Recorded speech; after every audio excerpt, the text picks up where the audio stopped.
Hey, howdy. Welcome to season 2 of the Off Air podcast. Yeah, we're back for season 2. Took, a month off maybe? Big long reprieve. Yeah, and we're excited about season 2. We got a lot of feedback from you guys, which is awesome. And I think we're excited to bring a bigger and better podcast your way this season, right? That's right. We are the Berkshires premier podcast. Pittsfield and the Berkshires premier podcast. The only podcast in Berkshire County about Berkshire County That's that right. we know of. There could be another one out there. We're just going to stake the claim now. Right. You may know Marjo and I from the Live 95.9 morning show. This is a completely separate venture, of course, long form, different format, medium, and it's video, obviously. So, yeah, you don't want to see how I roll into work at 5:30 in the morning. But we're going on year 10 on the show, and we're excited to get season 2 of the pod going. Right. Got this hat for Christmas. I'm a big Diet Coke fan. We all Big know Diet that. Coke guy, Big Diet Coke guy. I'm up to 4 a day now. I'm switched to the caffeine free though. So you did quit completely. Cold turkey, you got rid of the Diet Coke because it's not great for you. We all know that, right? Well, I mean, I quit years ago. Right. And then you slowly, And when got you back into quit it. Diet Coke and you go back to it, you realize how chemically it tastes. But then you sort of get used to it, and then you find the love again. You retrain yourself? It's kind of sick. Yeah. You retrain yourself for the chemical flavor? Right. It's like when the first time you smoke a cigarette, it's appalling. I mean, it's disgusting. And the first time you take a drink, you're like, you have to get used to it. Yeah. But anyway, I love Diet Coke. I'm kind of ashamed, but I'm not really ashamed. It's a cool hat. I see lots of girls wearing that. Really, I was like, I've seen that hat before. He's like, on me? I was like, I've seen it somewhere. I found it in my stocking. Yeah, that's great. We got a great guest for you guys today. We're Evan Valenti will be here in a few minutes. Yes.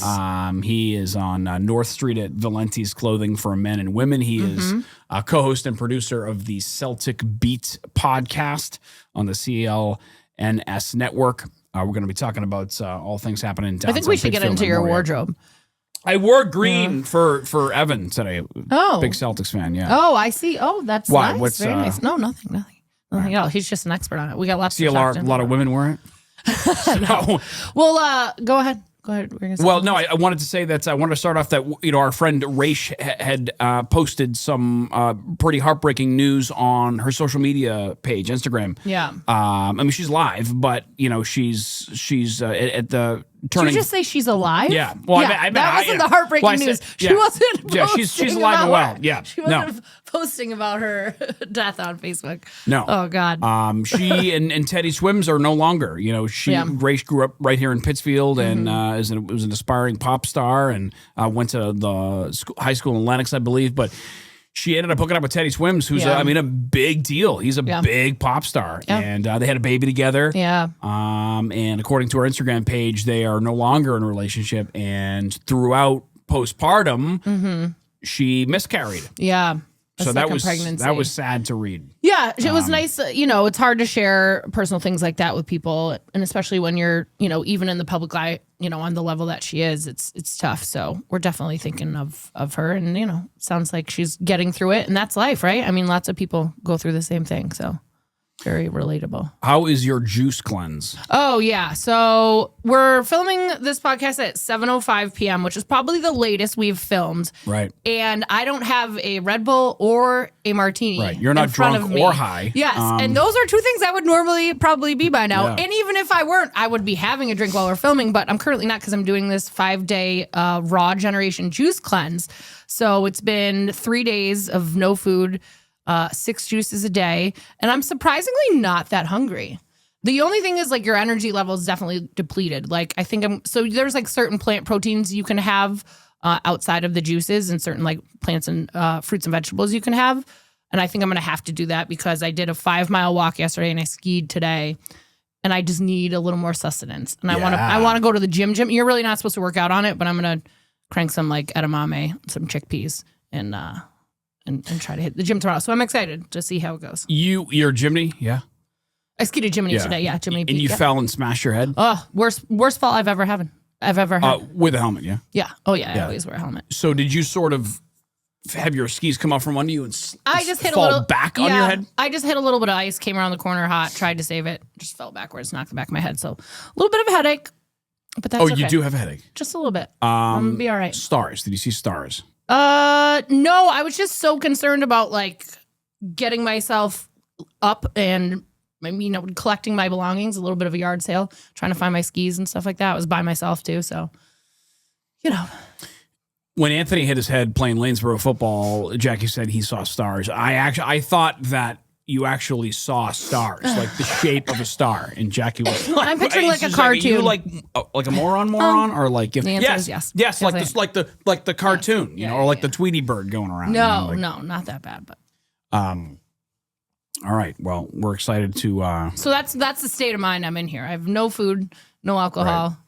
Head's a little knocked up. But, Decaf Duncan on First Street. Appreciate it with oat milk because it is 7:00. We're taping, and Marjo's doing water and a juice cleanse.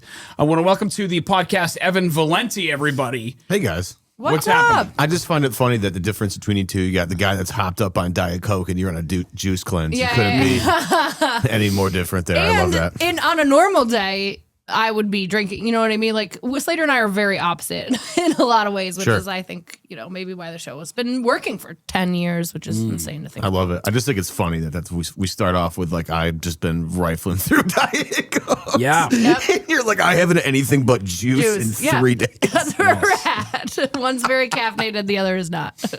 I love it, man. I might have to get up and pee in the middle of this too. I'm not going to lie to you guys. It's ridiculous. We can carry it. We'll be all right. You look like Jim Carrey in Dumb and Dumber. Yeah, I feel like it. This jacket, my brother got me this jacket for Christmas, and it makes you feel like you're on like a ski run in Aspen. For sure. When you walked in, Marjo was like, you just leave Aspen? Yeah, I like the Jim Carrey, the nod a little bit more because it is like one of my favorite movies of all time. Yeah, listen, all right. I didn't know if that would be insulting to you super at quotable. all. Like, I told you, like, these are IOUs. They're just as good as money, Like that's the shirt or the jacket he's wearing when he leaves the bar and points to the article about landing on the moon. Yes. Those and are he's your got skis? the cowboy hat on. Yeah. Both of them? Yeah. Yes, I love when you quote a movie and the person doesn't laugh and you're like, oh, clearly you haven't seen that movie. Oh, man. It's the worst feeling ever when you try and you throw it in there. Yeah. There's that awkward silence. It's like, oh, man, now I have to be like, you just need to. And there's like some movies that are non-negotiable, I think. Yes. Like we can't be friends if you haven't seen this movie. And I think Dumb and Dumber is very, very high on my list if I had to put it out there. What's better, Dumb and Dumber or Ace Ventura? Oh, Dumb and Dumber. Don't even. Oh, come on. I really love Ace Ventura. They're pretty They're both on Netflix, I think, right now. So it's not like I haven't rewatched Ace Ventura: When Nature Calls very recently. Yeah. I love the nod to cliffhanger at the beginning of it, which is just tremendous. It's just tremendous stuff. Cliffhanger, great movie, dude. I just saw a clip of that the other day. Cliffhanger is Travis, get off the radio, you stupid bastard. Right. It's amazing that John Lithgow was like, I'm gonna do this. I can't believe John Lithgow, of all people, like an amazing theater actor. Yeah. Super serious. You remember from Footloose as being like the preacher. Yeah. And then he does this movie where he's the bad guy, and you're like, what the heck? This is actually working. It's just great. He's so good. Is it bad that my John Lithgow point of reference is Third Rock from the Sun? No, it's not. Okay. It's not. That's Mine was fine. Harry and the Hendersons, actually. Oh, that's okay. All right. That one I don't know. That one I'm out. I didn't even know he was on that. I'm out. Harry and the Hendersons, no? I mean, I'm aware of the show. Yeah, okay. Are you looking at Ryan like he's going to chime in and save you? Because he's not. Yeah. He's got nothing. Yeah, I'm out on that, man. Yeah. You've seen Cliffhanger, yeah? No. You know what I did recently rewatch, which wasn't as good as I thought it was? Speaking of Jim Carrey, The Mask. The Mask was not as good as I remember it being when I was like 11 years old or 12 years old, however old it was. The best part's when the loner falls apart on the bridge. It gets me every time. Every single time that car falling apart gets me. It's so good. And we were introduced to Cameron Diaz. That's really she's what... probably the hottest. I mean...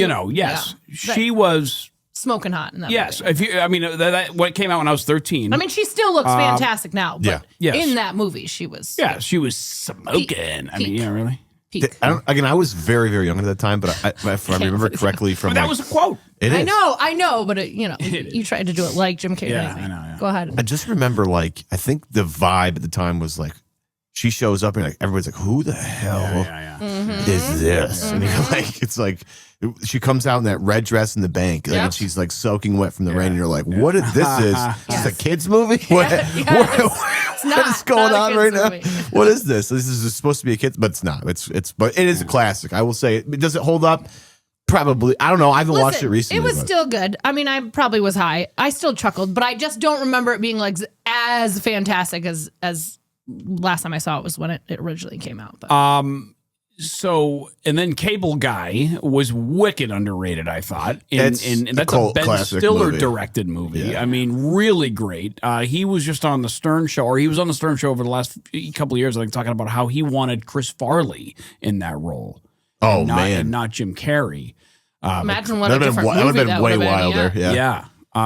Cable Guy, kind of a dark movie, but very, very, very good. And then he had Truman Show, I think, right after that. Truman Show. I loved Truman Show. Yeah. And unless we forget, Jim Carrey was either married to or dated Lauren Holly, who was Mary Swanson. Yes. Samsonite. I think I was way off. Yes. No, I think it's married. I think you're right on that. Yeah. Don't quote me. So and then didn't he marry? Oh no, that was Tom Green. I was like, didn't he marry Drew Barrymore, or didn't he date Drew Barrymore? That was definitely Tom Green. All right, I'm off. So now that we've established that you look like Jim Carrey from Dumb and Dumber, especially in the bar. Hair far supersedes anything Jim Carrey could hope to do. So you and your dad run a clothing store for men and women. When did women get at the women's stuff we're actually doing away with, which is really funny. Okay, all right. Take away everything else. The rest of the country's taking everything from us. Oh, don't even put me in that bucket. But no, we did the women's for a little bit. Just to give it a shot. And a lot of men's stores are trying it, but it's a little different world. And I mean that in a way of totally. Sizing is way different and fashion is way different, but it's just the ability to get to some of these buying shows is much harder than it is for the men's side of things. They have buying shows much more often. And they're, some serious drive away. In the men's world of things, there's like the Chicago show that everybody goes to. We go to the Boston one quite frequently. But if we don't make it there, we have companies that will drive and come see us. And that's the part where we just couldn't quite get a handle on it. We didn't have enough companies that if we couldn't make it to a show, wouldn't come see us and show the line to us. So after a while, it got to a point where we're just selling way more shoes. Yeah. Than we are women's wear, and at some point you're like, hey, we tried. We tried our best. Yeah. Was it an attempt? Yes. Could we have done better? Absolutely. But we also were just like, hey, we're also sending people to other places. Like we send people to Kissy's on Elm Street all the time. It's a great shop. And we're like, what's it called? Kissy's. So it's in the white building right on the corner there. You know the spot. A jewelry store used to be in there. Oh, yeah. Okay. All right. Yes, send people there all the time. I'll send people right next door to the clip shop. Yeah. Right. Yeah. I'll send people up the street to Dorian Ginger, the hotel on North. Yeah, that's a great little shop too. Again, it's just, we had people around us that did it better than us. And it's like, I'd rather you go there and have a way better, more positive experience there. You guys know what you know. You're good at what you're good at. And, you keep it to that. Yes. Who decided stay in your lane to a certain extent, right? Who decided to add the women's clothing? Did you feel like pressure to add that or not? Well, we've always felt pressure to do that. But the thing is, women. Yeah, if women are going in there buying clothing for men, which I feel like maybe this is a stereotype, but like a lot of men don't want to go shopping for themselves. Yeah. So if women are shopping for men and they also, while I'm shopping for you, I see whatever hanging, Yeah, Jackie likes to pick out stuff for me, and I kind of like that. Yeah, it's nice. And I think you picked out a couple things for me too, Marjo. Because I think women have a more objective eye of what looks good on men. I don't know. Well, they also care about it. There's a difference between, just, it's actually, I will be honest, it has gotten better, I think, from when I started working there 10 years ago, from when I started working there to now. You see a difference in the way men are dressing. Yeah. And it's like, it starts with the younger generation. I will say, Gen Z has done a really amazing job of really stepping up their game a little bit. Agreed. And it's kind of translated a little bit to, the young guys I work with are all doing this, so I got to do this now. Right. It's like, so we get a lot of that. I think it's cool to care about your wardrobe now. Like before it was like, you know what I mean? And I think as culture has progressed, you're not metrosexual anymore. You're just well dressed. Like that term is kind of like faded away now. It doesn't have anything to do with sexuality or orientation. Now it's just, I want to look good, And even guys who are in super masculine fields now. I mean, obviously heated rivalry is, everybody's talking about that in hockey, but even a quarterback like Caleb Williams, like with the painted nails and things like that. Like I think we're seeing guys care more about their overall kind of swag and appeal, even in like more masculine fields. I don't know. I do. I like it. It reeks of respect and civility. And like, I associate all those words with dressing well. Like, I really do. I mean, you always look great. Your dad always looks great. Appreciate it. I mean, Well, yeah, you gotta dress the part. It's an expectation. Right. I can't go out with, like, it is a rare opportunity you'll find me out in sweatpants. I was just gonna ask you that. I'm like, is there ever like a hoodie sweatshirt day for you? This is it. Well, I mean, like sometimes on Sundays I'm very lazy, but most of the time I have to wear like jeans. I can't.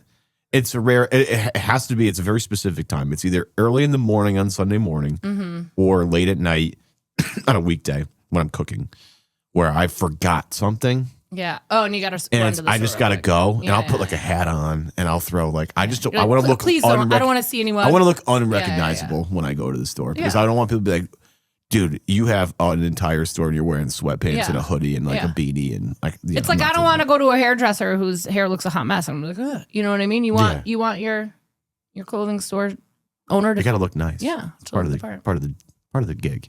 Yeah.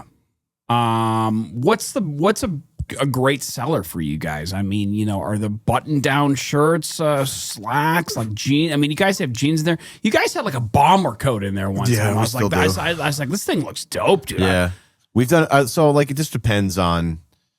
And I use this word curate because I do think it actually is a more accurate description of what we do. Yeah. We curate the store based on what is trending in the world and what is trending in Berkshire County. So like sometimes which can be a big difference sometimes. There is. Right? It's a huge difference. Yeah. And sometimes like we'll pick something out and we'll be a little early on it.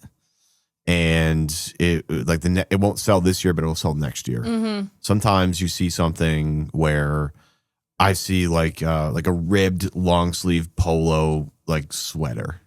It's a very, very sharp look. You see it all over Europe. Yeah. And then we'll bring it in and like it just doesn't move. And you're like, what? Well, hey, we tried. It's like, hey, it's not like we have to push the envelope a little bit.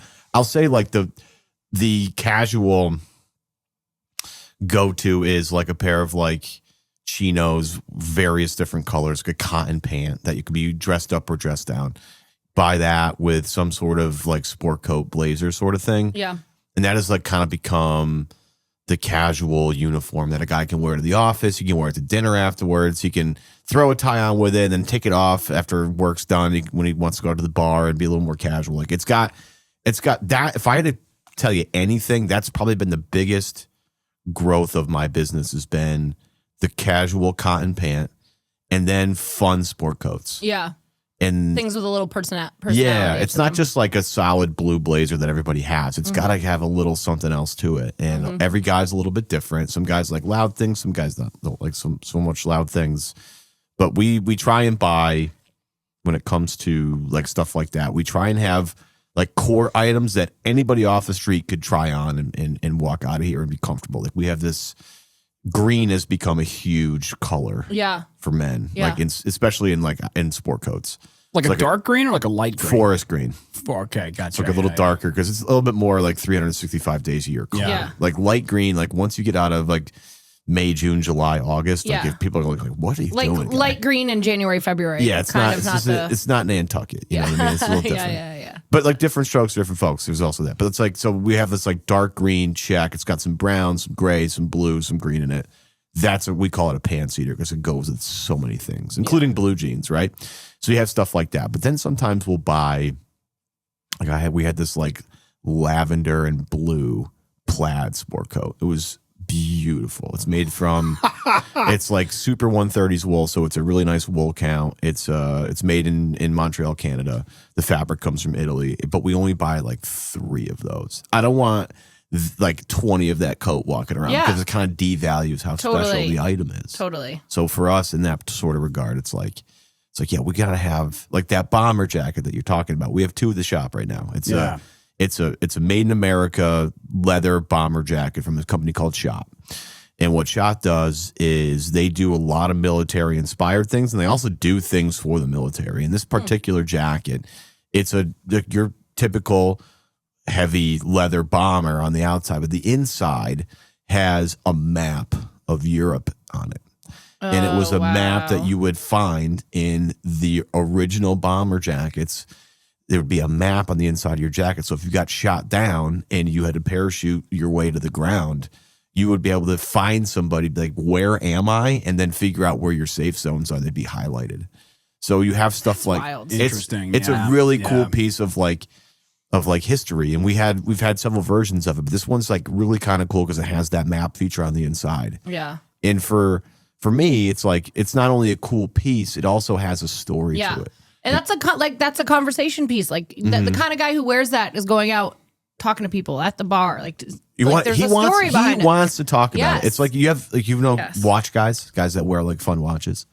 Yeah. I mean, I'm not really a watch guy, but we know. If you meet one and you ask, like, if you ask them about their watch, like, oh man, is that a GMT Master? It's like a sneakerhead who's excited to tell you about this. It's like, yeah, dude. It's like, oh, can I see that? It's like, absolutely. It's like, you know what this is? It's like it's a thing. It's like, I wear this out so I can have someone maybe appreciate it. Yeah. And that's kind of what it is. Totally. How many pairs? Do you love clothes? I mean, do you love trying on new stuff? Oh, dude, I tell people all the time when I'm bored. Like, if I'm bored at the shop, like, I'm just putting stuff together. It's a lot of fun. That's great. Just to kind of expand your horizons a little bit. Are you good? You keep saying my store. So do you own it with your father, or is your father? So there was a transition that has happened. And we tell this fun story all the time, but it's like basically I sign his check now. Love it. That's cool. He's what, 70? Is Stephen Valenti 70? I am not going to tell you his age on this show. There's no way I'm doing However that. old he is, he looks great. I'm not doing that to my father. He has a birthday coming up though in a couple months. But is it a big birthday? I think he's 70.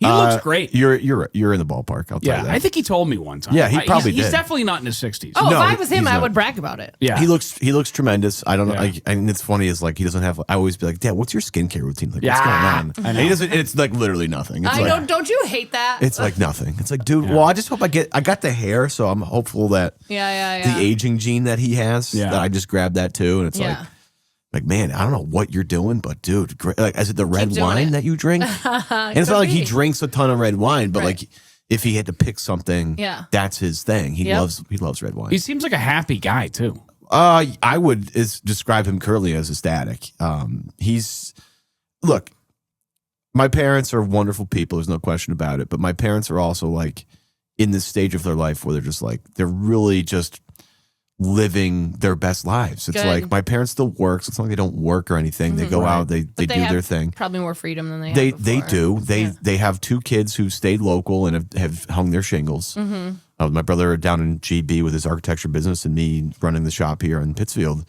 So they see their kids all the time. Like I work with my dad. He gets to talk to his son every day. And I think between that, and the beauty that the Berkshires has to offer, I just think they're thriving right now. That's I really awesome. do. That's great. Yeah. They bought a boat. They're on Pontuzic all the time. Oh, good for them. And it's like being on vacation every day. I talked to my dad about it. Like when they bought it, I was like, just to tell you, you're going to love this. He goes, why? I'm like, because like it gives you something to look forward to every single day. Yeah, there's daylight and the weather's good. It's Absolutely. like, I'm just going to go out there and rip it around. Yeah. And there's so much like water does provide, and this is like really maybe too philosophical here. No. There is a calming effect. I agree.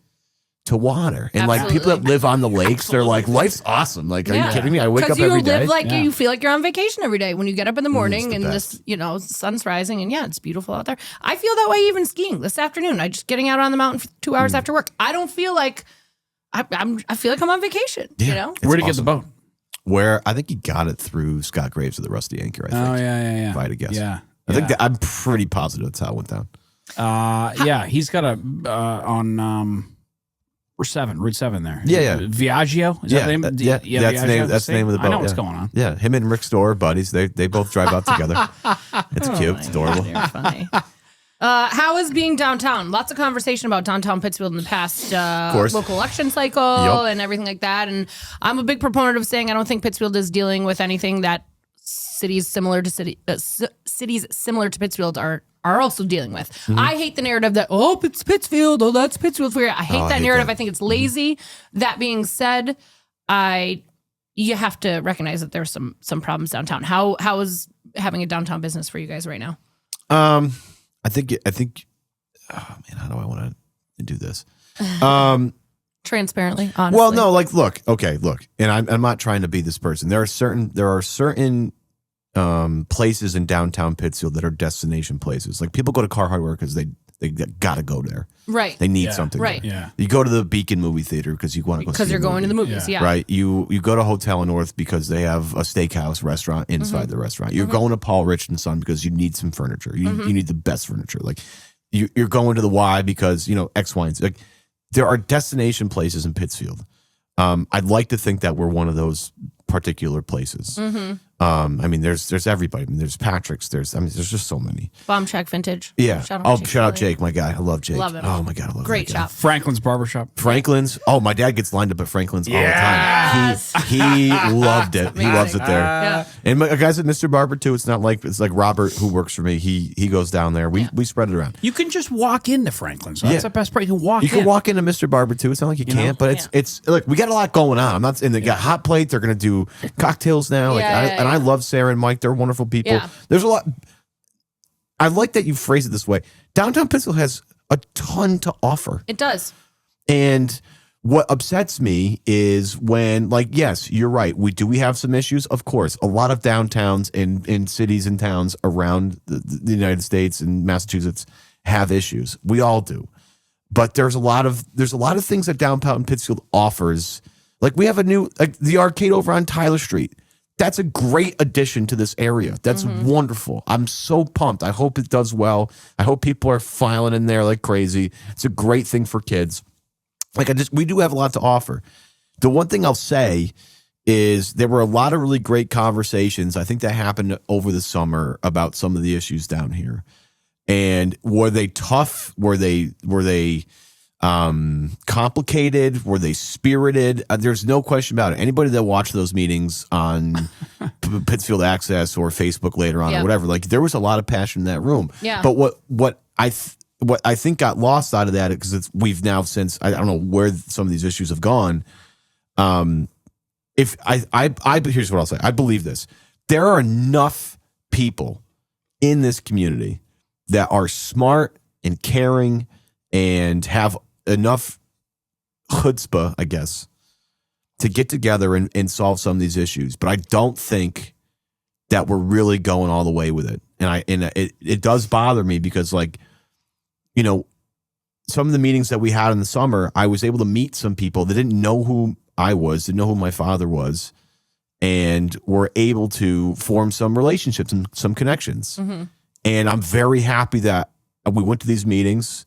I'm very happy that I've made these connections because I have a better understanding of what the overall general issues are. I didn't have as good of an understanding as I do now. Everything is multi-tiered. Everything is multifaceted. And what might work for some people might not work for some other people.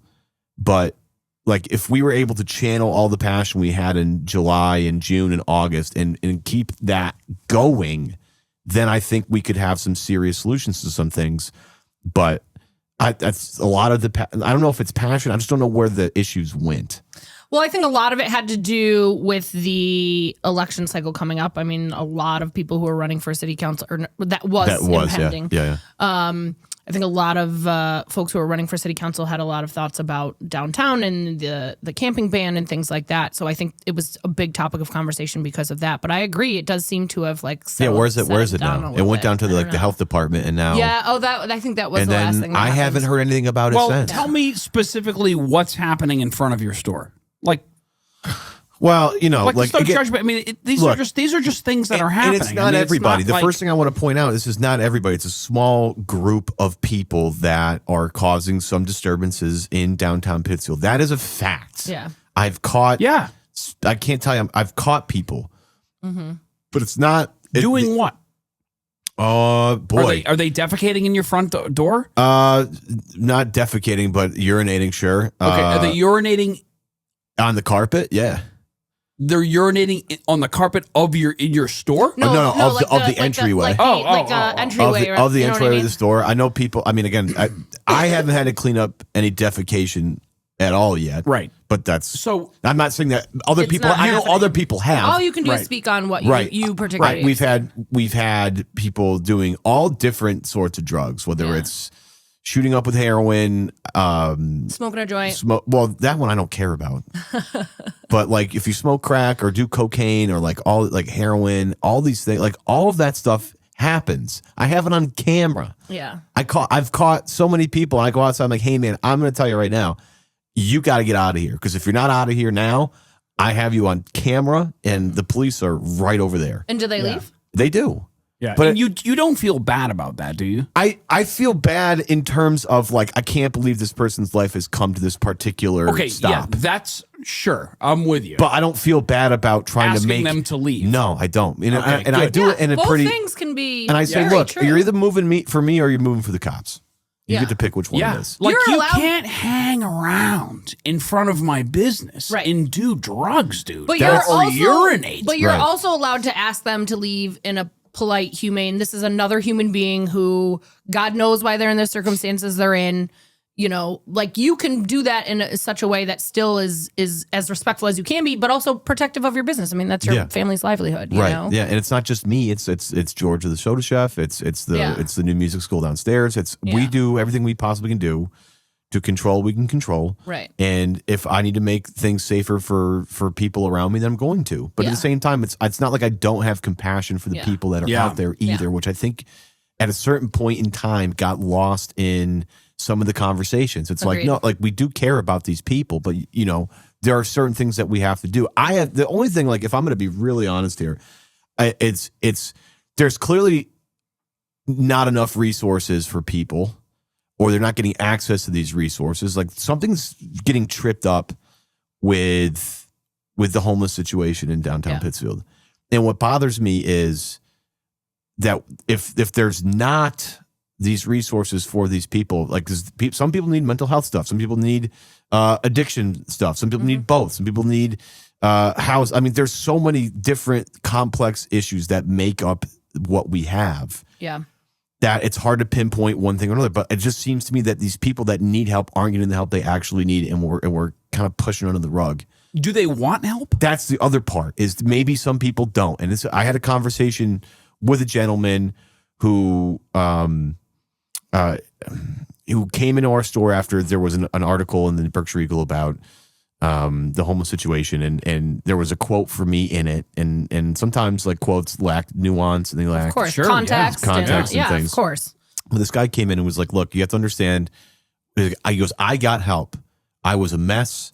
Living on the street, all these things. He goes, but I had to do it for myself. And I went out and I went to a sober house. I've been sober for 30 days and I'm trying to make a better life for myself. And I hugged the guy because I was like, look, man, you're the guys that I want to help. Mm-hmm. But you have to get to that spot. And I'm not trying to sit here. I'm not a mental health counselor. I'm not a substance abuse counselor. Yeah, no, we get it. I'm not this person.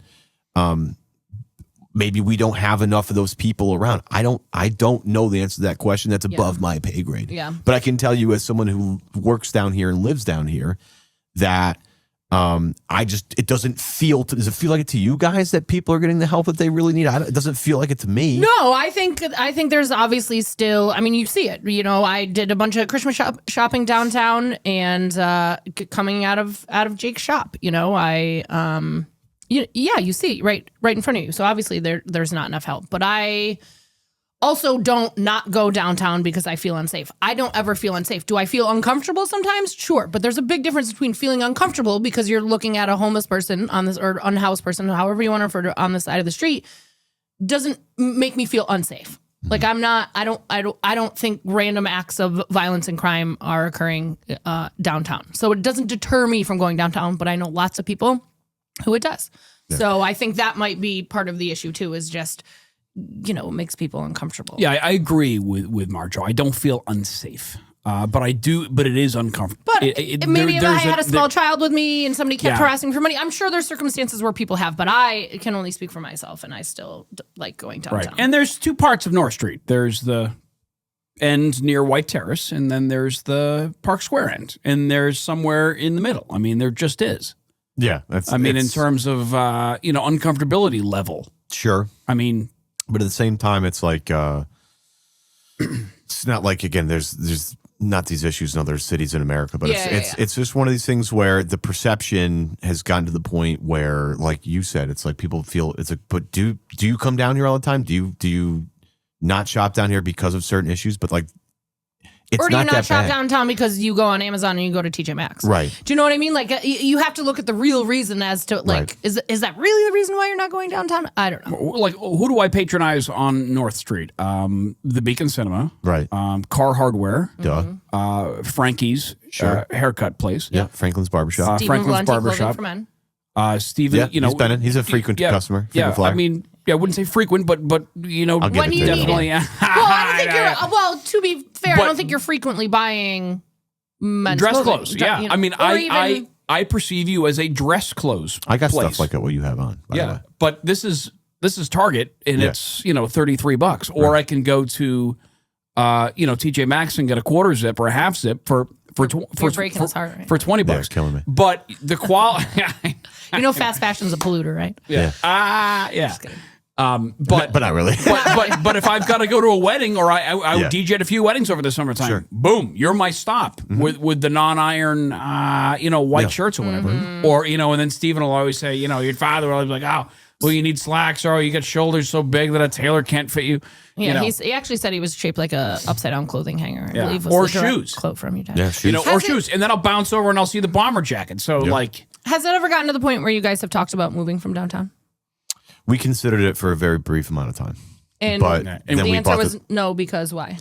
well, where are you gonna go? Cost of things. Like, okay, so if we were to move somewhere, you're going to go somewhere and either move in and pay rent, or you're going to go buy something and then put more money into it to renovate it to what you want. We ended up buying the building we're in. Oh, congrats. That's awesome. And doing it that way. That's great. And I would actually prefer it this way because, again, I like being in downtown Pittsfield. I really appreciate the fact that we've been able to do this for 43 years in the same location. But we, if you move somewhere, like as an example, let's say if you move to Allendale or something, right? Well, you're going in there, and whatever space you're renting is not fit to you. So do the math. Your store has a vibe. You got to do $100,000, $200,000 to reno it once you get in there. So, I mean, so not only with your rent, you gotta make enough to cover your rent, your insurance, your utilities, and then cover the loan that you're gonna need to spruce this place up to get it ready to go. Now, some people, you might be able to work it out with the landlord of being like, hey, like, help us out with this, right, and negotiate. you can negotiate and you can get some money to, give us some capital so we can improve the place, et cetera, et cetera. Or, hey, look, do what you do need to the space. I won't charge you rent for whatever amount of months. Like some people, we can do something like that. But again, we would have to move. And it's like, do we really want to do that? Not really. Again, we like being where we are. We like being in the middle. Like my dad likes to talk the throughway from North County to South County. Well, you probably got to go through Pittsfield to get there.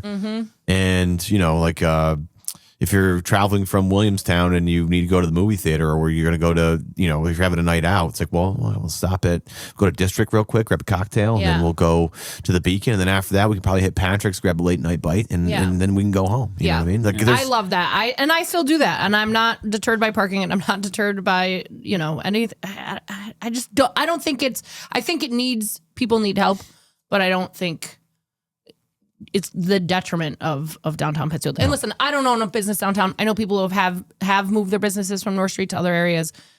People have to make the best decision for them. themselves. But I love that you guys are sticking. We're with sticking it out. But I don't want to. And the only thing I don't want to do is, because I'm glad you brought it up, I'm not trying to shame anybody who has moved. Who has moved, because like, you got to make what's the best decision for you. That's flat out. And if who's moved? Circa moved. And Becky's done a really nice job in her new location, and I'm thrilled for her, because it's like that was in the Mission. That was in Mission. Yeah, that was in the Mission spot. What's the Greystone building? Yeah. Circa has moved back in the day. I mean, I'm going years back, but like Mad Max moved to Allendale, Berkshire Running Center moved to Allendale. That's right. Just off the top of my head. Yeah. And again, people have to do, especially when you're talking about locally small-owned businesses. Like, these are people's families' livelihood. They have to make the best decision for them. You're gonna take over? You got? I already did. Yeah, no, he's signing the checks, bro. I know, but like, what's the plan? What are you, 35? Correct, on the money. Yeah. What's your plan? Are you engaged, married? Aren't you married? I have a girlfriend right now. We're not engaged yet. No. Okay. Don't put that pressure on him. She's great. You gonna have kids? I don't think so. Just because? Because freedom and money are no, fun. I don't know what that means. No, It means yes. It's you not know about. kids. It's not the freedom thing doesn't. But it is like, okay, so if you're gonna have a child, raising a child in this element, in this particular economy that we're currently in, is difficult. I have friends all with kids, and I salute them all. Yeah. But for me, like, I don't know. I just, from a financial standpoint, like it's serious. Yeah. But you're a business owner, aren't you? Loaded. Why does everybody assume that? That's not the case. That's why I brought it up. Of course not. It's not the case. Yeah. Right? I mean, you bought the building. We did, but like again, it took 43 years to do that. Yeah. That's why he doesn't. Yeah. No. But it's like, there's a lot, and women go through an unbelievable amount of pain, emotions during the pregnancy. It's not like oh, that we Before, during, and after. It's like it's not as simple as people make it out to be. And Totally. there are so many complications, and it just wreaks havoc. And for the moms out there, man, I salute all of them. Mm-hmm. My goodness, you go through an unbelievable amount of pain and suffering and all these things for 10 months, and then, as you said, post stuff. I mean, everybody, I commend all the moms out there. Y'all are amazing. Yeah. And So your girlfriend doesn't want to go through this. we both don't. Gotcha. It's not just, it's a team thing. It is not a That's cool, man. It's a one joint person. decision. Yeah. It's not a one person does, one person doesn't. It is a joint effort. And I only cheer, like, somewhat mockingly, but in seriousness, Team No Kids, because it's such a...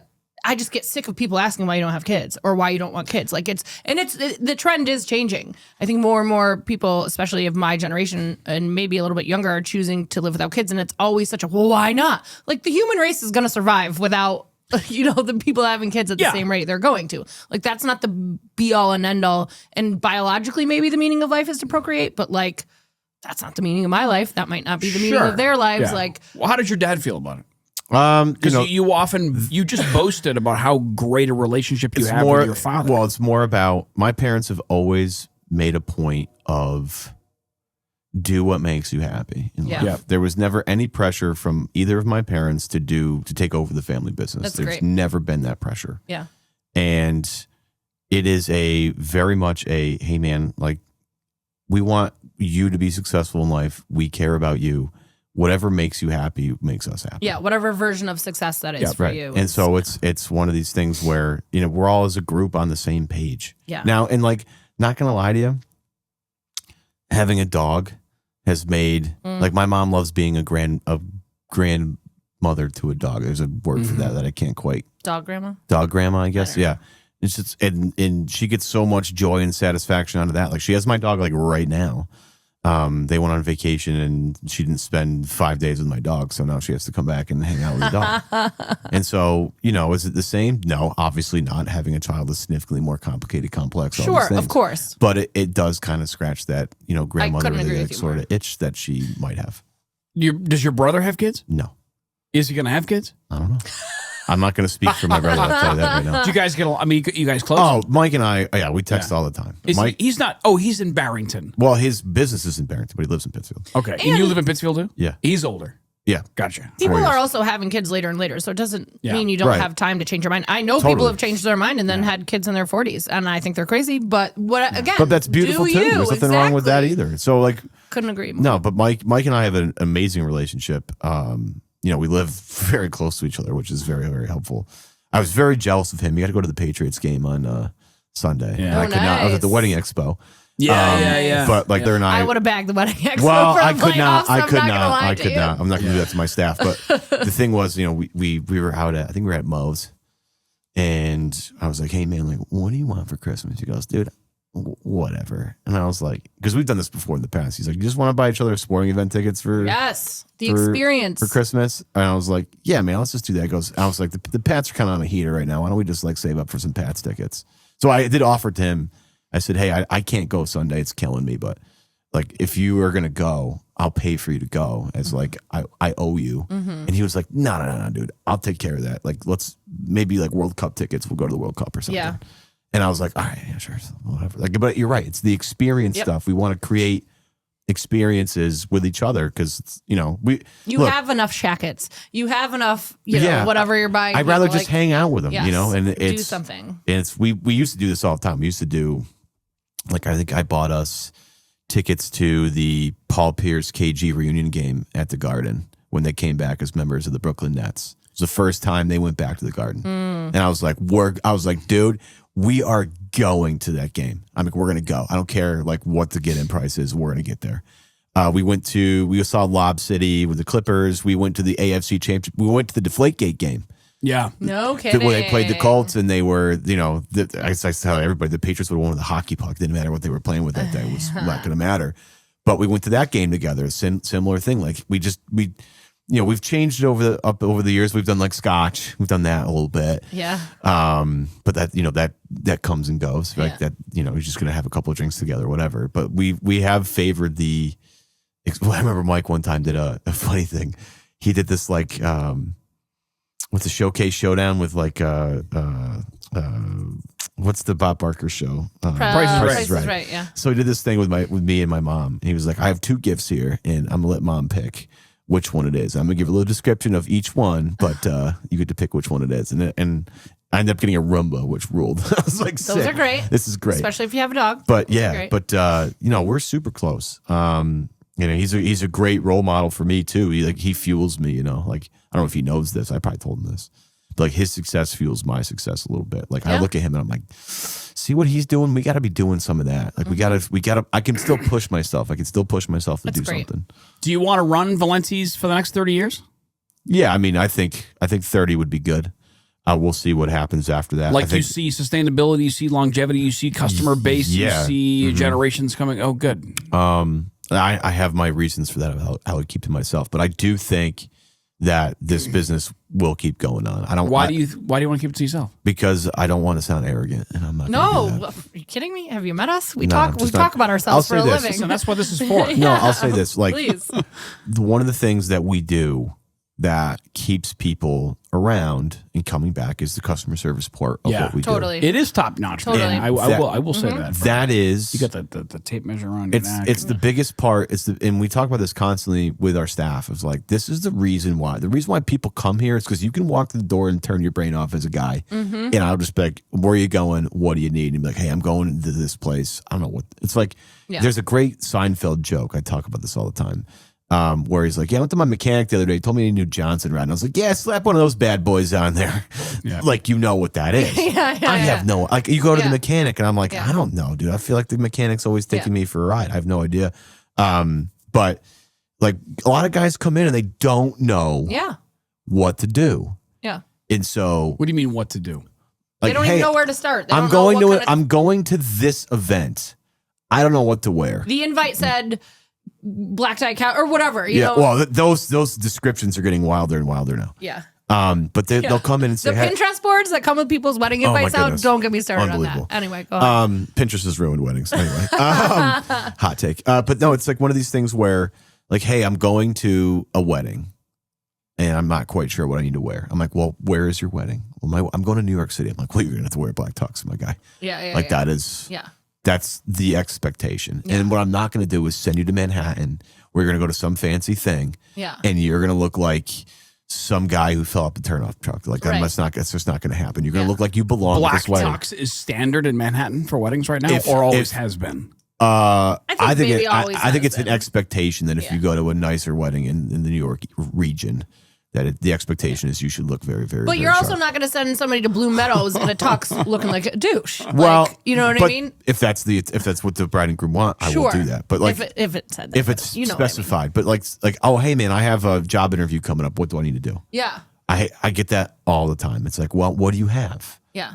Because what you have will dictate what I tell you. And it's like the fit of clothes, I feel like people, even women included, when you've been shopping off the rack at department stores or whatever, you don't understand that maybe your body type or what type of pant looks good on if you have wider hips or whatever it might be. Like you said, Slater, one of your favorite parts is the tape measure comes out. Tailoring is so underrated, like hugely. Like the fit of clothing is everything. I love the expression, just because it zips doesn't mean it fits. This is the other part, is like the expertise in knowing how things fit. Yeah. Right.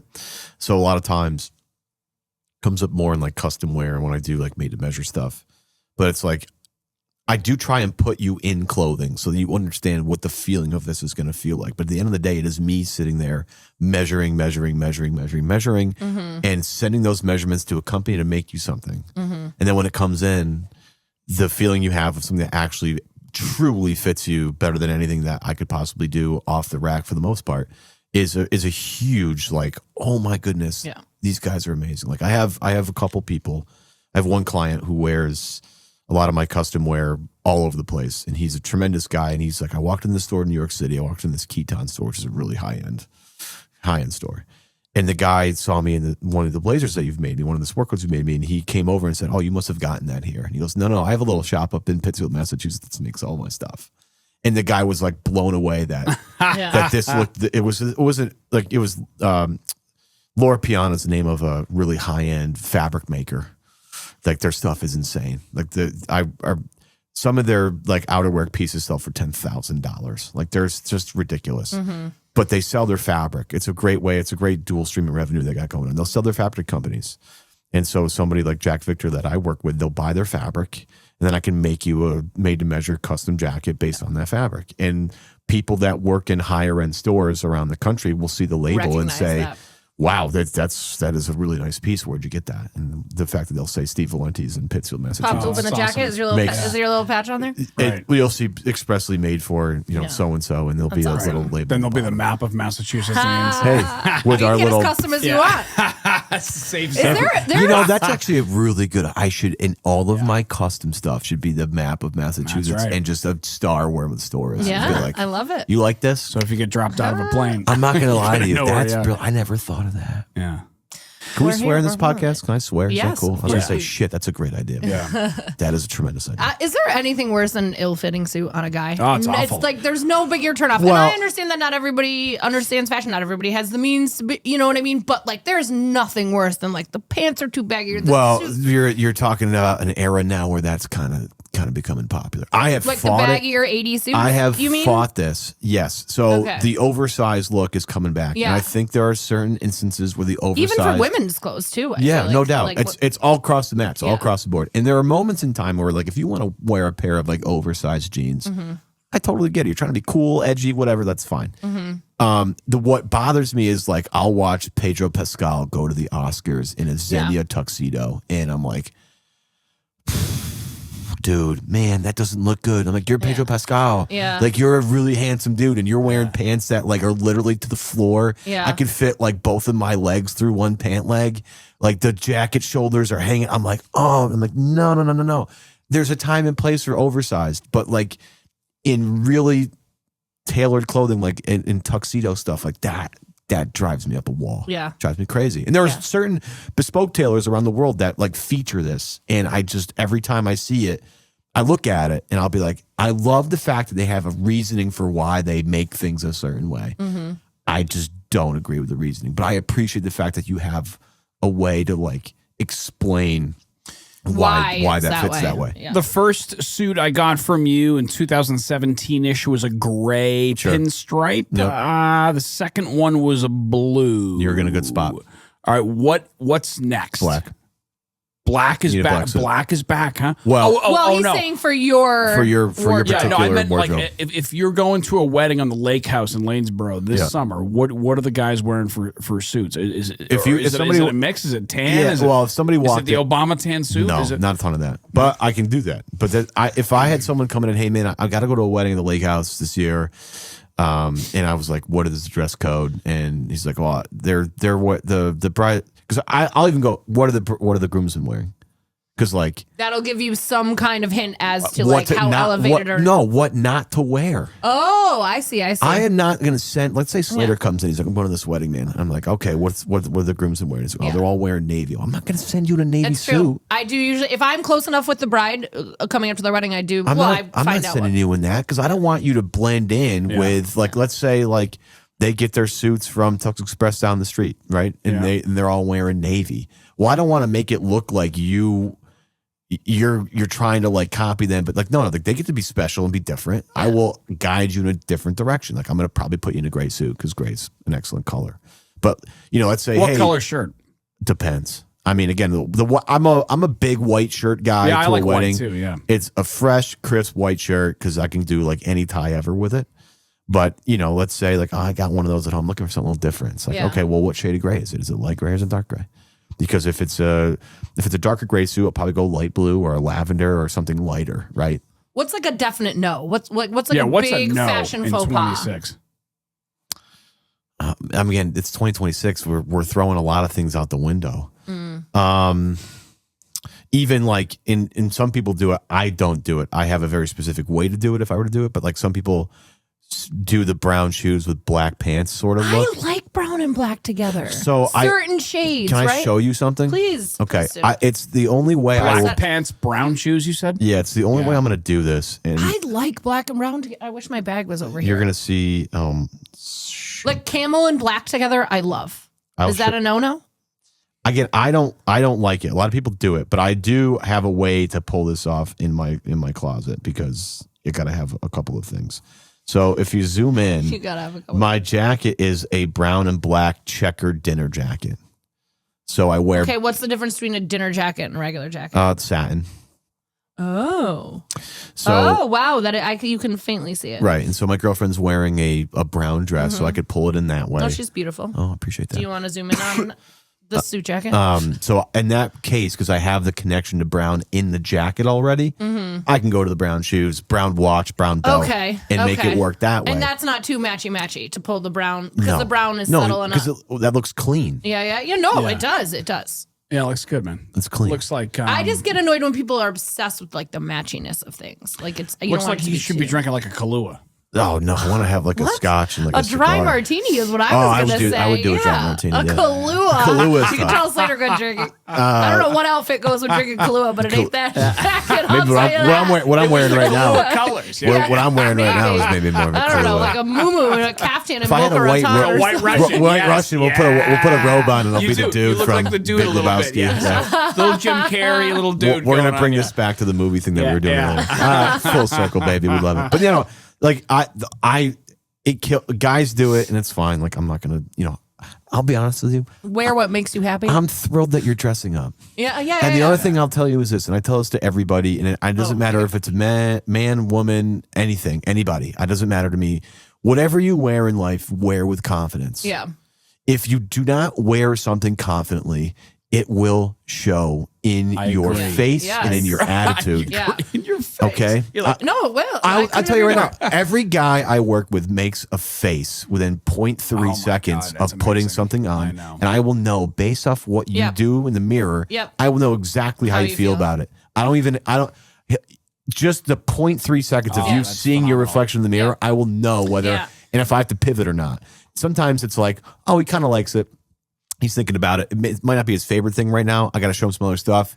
Sometimes you're like, this guy loves this. I don't need to make this more complicated. Or sometimes you put something on a guy and it's like, oh, he does not like that. We got to figure out something different here. And wear stuff that makes you feel good. I can't tell you, I was just talking to a girlfriend of mine about this. I can't tell you how many times I wore an outfit that I loved and it looked perfect on me if I stood this way in the mirror. But then when I wore it out for the night, I was uncomfortable the whole time because it didn't.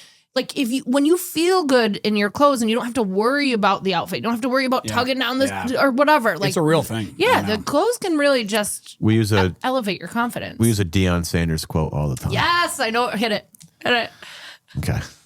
If you feel good, it's if you look good, you feel good. If you feel good, you play good. If you play good, they pay good. Yeah. That's the classic. That is it. We use it all because it's true. What about if you smell good? You came in. What were you smelling like when you came in? You smelled pretty good. So my girlfriend Shalina bought me some Armani cologne for Christmas. Do you know what one? Code? I can tell you later. I don't know what it is. It's not code. Are you gatekeeping your scent? No, I'll tell you. You want to know why? Because this is so funny. Men, is there a camera? Can I look into that camera for a minute? Anyone you want. Is it that one there?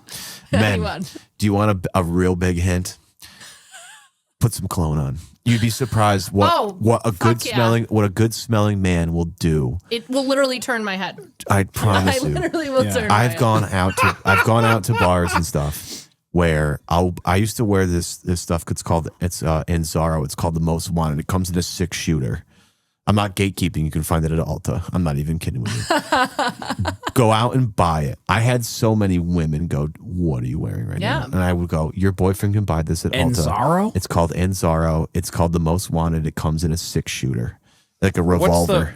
The brand, the make? The brand is called Anzaro or Azzaro. It's something like that. It's something Italian. That somebody went through an Italian How much phone is book. Probably $100. Oh, so it's pretty affordable too. Well, for cologne standards, I think it's by the crazy. Way fragrances go. I know some high-end fragrances are fucking insane. The Valentino green is pretty good. That's not bad. I know. Wait a minute. Time out. What? I said to you the other day, "Hey, Valentino died," and you were like, "Who? What's Valentino?" Well, I'm like, "What?" Well, is it Valentino? They make a purple and they make a. Well, Ralph Lauren also makes that kind of stuff too, but Valentino comes in a green bottle. I'm pretty sure. I think you're right. I got the purple for Christmas, and or a couple of years ago, and I don't love it. But I tried the green one in Ulta, and I was like, this is pretty good. Yeah, I mean, again, smell good. Issey Miyake is another one I have too. Issey Miyake, I have no idea what that is, man. Yeah, I bumped into some dude in Toronto at the Oasis concert. I'm like, how was the Oasis concert? I don't care. I don't care about what that smelled like. How was the show? Incredible, of course. Yeah, I know they're my favorite So band. incredible that he left early. But people, you left early, to beat the traffic. Oh, first of all, it was pouring. Okay, it was pouring. There was a 2-mile walk back to the Uber. Don't give me that look. I'm just stating facts here. I've heard Champagne Supernova before. We left halfway through. I said, we're getting the hell out of here. Was that like the encore with Champagne? Yes. Okay. There was 50,000 people there. We're at Rogers Stadium in Toronto. Yeah. We were soaked to the bone. Okay. All right. Sure. Have you ever left a game 7 early? Dude, I got one of those. We all got one of those, though. We collect, yeah. I left. I'll tell you this. Look, I'm a drummer. Neil Peart is my idol. I love that guy. I saw. He's in Rush, right? Yeah, correct. Nailed it. Nice. Thank you. What about Stuart Copeland from the Police? That is like my low key favorite guy, Stu Copeland. He lives in the offbeat. He's my dude. I love. Also, my favorite show at Tanglewood ever was Sting. He was just the best. He played every Police song I wanted to hear. Yeah, he's phenomenal. But tell us the Neil Peart story. So I went to go see Rush. It's back, and those times when you go see someone, and you're like, oh, they got to hit all these songs, right? Mm-hmm. And then they're like, here's our new album that just came out, and I'm like, I'm gonna hear this album all night. Rush played 3 songs that I knew. One of them was a cover of Summertime Blues by The Who. Oof. The other was Tom Sawyer. And on the way out, they played YYZ. We left early because, again, up until the encore, 2 of I don't know how many songs they played were things I actually knew. Okay. And I'll give you a pass. I can't on stand with Benzie. I heard the drum solo. He was iconic. And again, in LAD's past, like, I'm so happy I saw them because, and I'm going to give whoever I forget her name. She's the drummer taking over for Neil Peart, which, God bless you, the girl. Like, that is a big shoes to fill. Ginormous shoes to fill. But I love that it's a girl because that you need to be like, I don't care what the world thinks about me. I'm gonna nail this right now. Yeah. Dude, women drummers are rare. Harry Styles' drummer is phenomenal. Sheena E. Sheena E. She's like one of the best female drummers of all time. She's an independent drummer and she's like a Latin music star. What's her name? Meg White from the White Stripes? No, the Carpenters. Oh, Karen Carpenter? No, is it Janis Joplin that plays drums or Karen Carpenter? One of the 2 of these women, I forget who it is right now. One of these 2 women is one of the greatest drummers who ever lived. Ryan, what do we got for time? We're at an hour. How long are we supposed to go? About an hour. About an hour. But we can... You want to talk about Drake May for a minute? Yeah. Well, Drake May, we want to wrap up with Wahconah Park, too. Oh, we do the Wahconah Park. Yeah. So the New England Patriots are heading to the AFC Championship game. Correct. To play against a backup quarterback. Former Patriot Jared Stidham. Yeah. Drafted by the Patriots, nonetheless. Yep. Hasn't thrown football all year. Funny tweet from Nick Foles talking about the Patriots using a backup quarterbacks. But here's the big difference. That happened to Carson Wentz, with a couple weeks left in the regular season. Jared Stidham has 6 days to get ready to play in this game. I don't need Folk putting that out in the world. That was the most frustrating loss, like almost ever, except for the one that the undefeated. Oh, season. When you guys lost to the Eagles? Yeah, it was tough. Yeah. It was real. It's because Brady threw for like a kajillion yards in that game, and Malcolm Butler didn't get off the bench. Remember how drunk Kevin Hart was after that game? Anyway, moot point. Patriots going to the AFC Championships. A surprising season for them. Going far surpassing people's expectations with the new coach and Mike Vrabel. What's your hot take for the Patriots moving forward? Ooh. Or your Hot predictions take. for the rest I of the think they'll win playoffs? this game. I think they have a shot in every game because they have the coach and the quarterback that can win a game. And their defense is super underrated. And Yeah. they're going to keep it that way. And They've been putting a lot of pressure on quarterbacks for sure. offensively, like, look, it's so wonderful that the Bears have Caleb Williams, the Commanders have Jaden Daniels, Bo Nix with the Broncos. Like, this quarterback class in 2024 is unbelievable. Yeah. And Drake May might be, I don't know, pick your flavor. He's my favorite of the bunch, but he just feels like, I've been saying this, he feels like Aaron Rodgers procreated with a golden retriever. Because he plays just like Aaron Rodgers, and but he's the most wholesome kid of all time. His wife is like hosting baking shows in NBC Sports Boston. Anime bakes. Yeah. Bake May, you know? Bake May, yes. Bake Miss. Did you follow around Bake Oh, Miss of for course. the holidays? It's amazing. We don't think they're realistically winning the Super Bowl, though, do we? I do, yeah. Okay. Oh, yeah. Are you just saying that because you're a fan and you got to keep the faith? No. I mean, they have to win one game and then the Super Bowl, so you get a coin flip. But they have to beat the Seattle Seahawks. Or the LA Rams.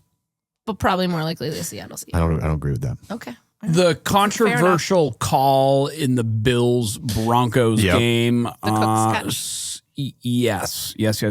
lack Me knowing very, very little about football, that did not appear to be a catch to me. What do you think? Here's what I'll tell you. If you're a Bills fan and you're mad about that, I know why. Because early in the year, that was a catch. Like in one game or like in the regular season just in general? The Patriots and Bills played a game in Foxborough where the same exact thing happened, where Marcus Jones intercepted the ball, in my opinion, from the Bills player, but they called it a catch for, I think it was Khalil Shakir. Khalil Shakir caught it because tie goes to the runner, as they say. Tie goes to the offensive player.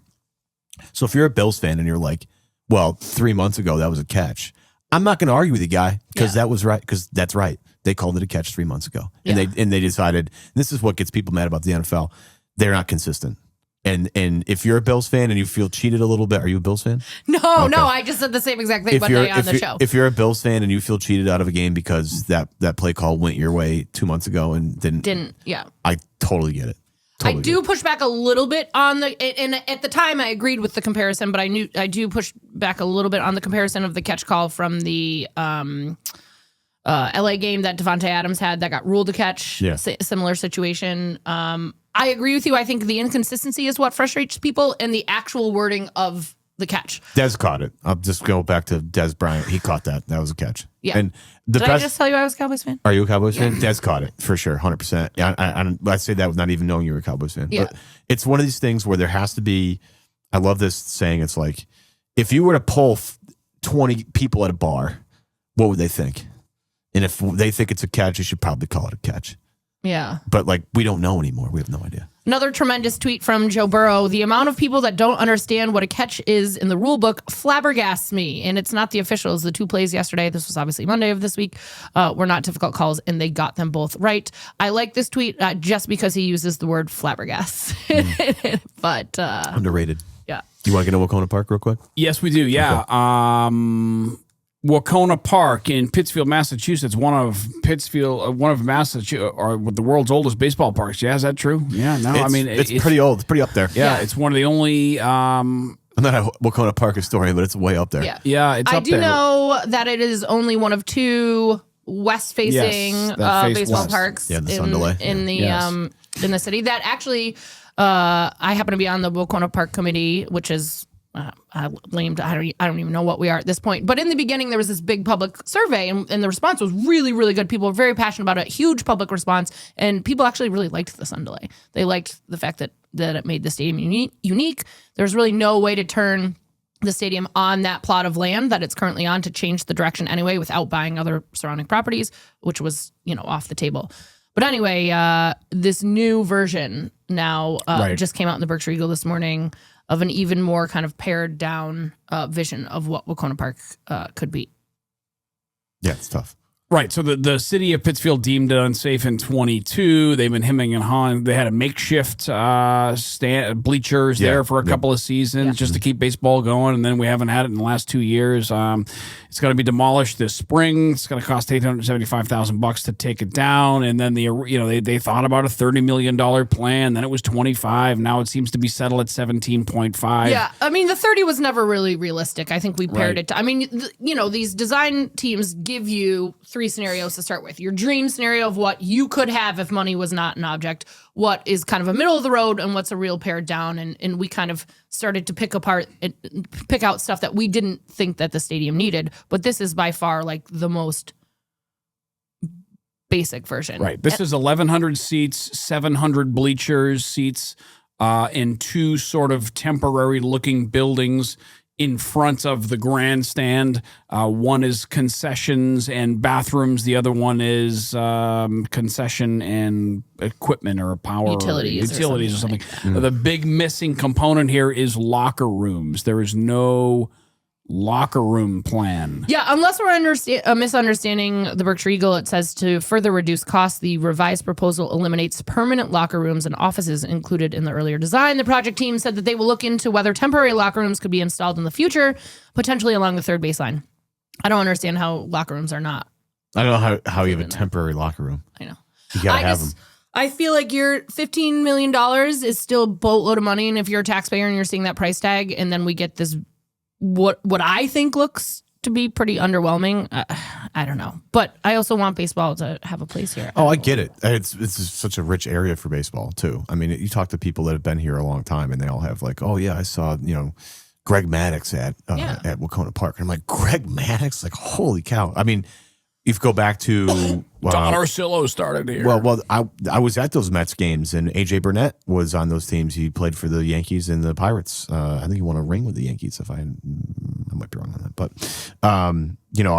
when I was working for the Pittsfield Dukes, when Dane Duquette was here, we had Matt Adams who got a cup of coffee. I think he played for maybe the champion St. Louis Cardinals at the time. I think so, but I know he played with them for a couple of years. So we have like a rich history of guys coming through here and doing well. And everybody, I mean, it is a baseball town when you really think about it. This place is a baseball town. It is. And to try to keep that going, we all love Wahconah Park. Like we all have stories. Do you love this potential version of Wahconah Park? I would like locker rooms. Locker rooms would be, again, I'm not even playing, and I think there should be locker rooms. And this was a point of discussion in the design process that, these players have a choice of where they play in this league. They can go to other teams. So if one of the things we were talking about was enticing talent with this new kind of... Didn't the Suns sign with Pittsfield? Like going forward? Didn't they? No? What do you mean? Thought they inked a deal with Pittsfield moving forward. Didn't they just do something like that? To what? To have the Suns play here for X amount of years? Yeah. I don't know if that was a thing. Or they signed something. They agreed on something. So they're going to be here anyway, but they need the stadium to play in. Yeah, I just want to know what the plan is for locker rooms. The players have to change. Yeah, it's like I think that there's some lacking information. You get guys coming off the bus already dressed in like uniform. Like you have sometimes you have warm ups and you go out there and warm up, and then you go back to the locker room and you put your real uniform on because you don't want to dirty up. How many times? Crazy. Go to any baseball game. I mean, I used to be the play-by-play guy for the Valley Cats. I'd be out there, 4 o'clock taking infield, outfield, but they're not in their uniforms. They're in they're just their warm-up gear. They're maybe in the pants, but probably not. They're in some sort of logo t-shirt or some sort of Under Armour thing, and they're just getting warmed up, and then they go back, take a shower, have something to eat, and they put their uniform on, and it's sparkly clean. Was it Kevin Donati? Is that his name? He was the I think manager of the team. Ago? Yeah, he was the manager of the team. I took I took BP off him. That was pretty cool one time. Yeah? Did you take him yard? No. Yeah, that's tough. You think you're like, I got that, and you're like, nah, I got that. Slater also refused to throw out the first pitch one time with me. He goes, no, I got to warm up. I said, no, you don't. Like, just toss the ball over the plate. No, refused to do it. Yeah, you got to warm up. I'm not. You'll somewhere out there, there's a video. You'll hurt your arm. Yeah, I didn't. Valley Cats let me throw the first pitch one time. I think it was like you just got to play catch for like 5 minutes, and then you can throw it. Nice first pitch. So why didn't you? I threw him a knuckleball. I don't remember because you were. No. You don't know why I didn't warm up. I don't know why I didn't warm up. I was PA guy too. You were PA. Oh yeah, This was 2012. I probably was.